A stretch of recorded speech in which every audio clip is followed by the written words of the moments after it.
കുത്തബ് മിനാർ, ആകാശത്തെ തൊട്ട വിജയഗാഥ. ഡൽഹിയുടെ മണ്ണിൽ ഒരു പ്രഭാതം ഉദിച്ചു. സൂര്യന്റെ ആദ്യ കിരണങ്ങൾ നഗരത്തിന്റെ ചുവന്ന കല്ലുകളെ സ്വർണ്ണ നിറത്തിൽ മുക്കി. പൊടിപടലങ്ങൾക്കിടയിലൂടെ കുതിരപ്പുറത്ത് ഒരു സുൽത്താൻ സാവധാനം മുന്നോട്ട് നീങ്ങി. അദ്ദേഹത്തിന്റെ കണ്ണുകൾ ഒരു ശൂന്യമായ സ്ഥലത്ത് പതിഞ്ഞു. ആ സുൽത്താൻ കുത്തബ് ഉദ്ദീൻ ഐബക്ക് ആയിരുന്നു. ഒരു സ്വപ്നത്തിന്റെ തുടക്കം. ക്രിസ്തുവർഷം 1199.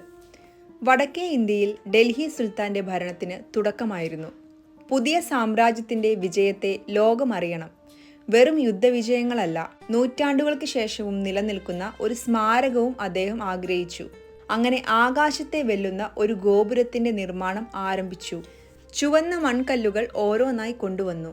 ശില്പികൾ രാത്രിയും പകലും മറന്ന് ജോലി ചെയ്തു.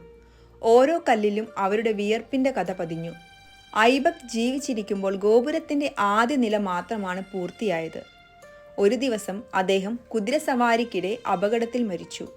നിർമ്മാണം നിശബ്ദമായി. കാലം കടന്നു. ഐബക്കിന്റെ മരുമകനായ ഷംസുദ്ദീൻ ഇൽതുത്മിഷ് സിംഹാസനത്തിലെത്തി. അദ്ദേഹം അപൂർണമായ ഗോപുരം കണ്ടു. ഇത് എന്റെ ഗുരുവിന്റെ സ്വപ്നമാണ്, ഇത് പൂർത്തിയാക്കണം, അദ്ദേഹം പ്രഖ്യാപിച്ചു. നൂറുകണക്കിന് തൊഴിലാളികളും ശില്പികളും വീണ്ടും ഒന്നിച്ചു. വർഷങ്ങൾ നീണ്ട പരിശ്രമത്തിനൊടുവിൽ ഗോപുരം കൂടുതൽ ഉയർന്നു. 4-ാം നില വരെ നിർമ്മാണം പൂർത്തിയായി. ഡൽഹിയുടെ ആകാശത്ത് അപ്പോൾ ഒരു പുതിയ അത്ഭുതം ഉയർന്നു നിന്നു. കാലം ഒരിക്കലും ഒരേപോലെ നിലനിൽക്കില്ല. ഭൂകമ്പം വന്നു. ഇടിമിന്നലുകൾ ഗോപുരത്തെ പ്രഹരിച്ചു. മുകളിലെ ഭാഗം തകർന്നു. ചരിത്രം വീണ്ടും വെല്ലുവിളി നേരിട്ടു.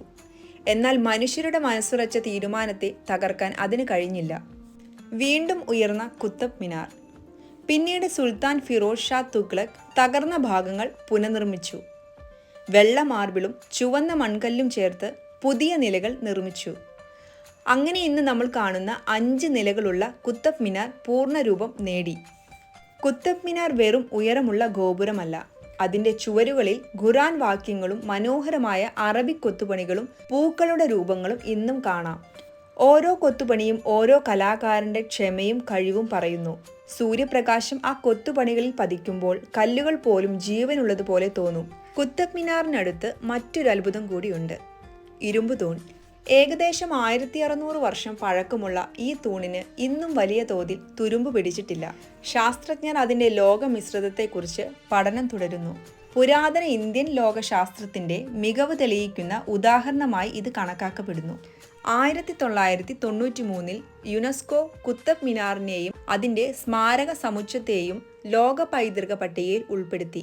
ഇന്ന് ലോകത്തിന്റെ വിവിധ രാജ്യങ്ങളിൽ നിന്നുള്ള ലക്ഷക്കണക്കിന് സഞ്ചാരികൾ ഈ അത്ഭുതം കാണാൻ ഡൽഹിയിലെത്തുന്നു. ആകാശത്തേക്ക് ഉയർന്നു നിൽക്കുന്ന ആ ഗോപുരം അവരുടെ ക്യാമറകളിൽ മാത്രമല്ല, മനസ്സുകളിലും ഇടം നേടുന്നു.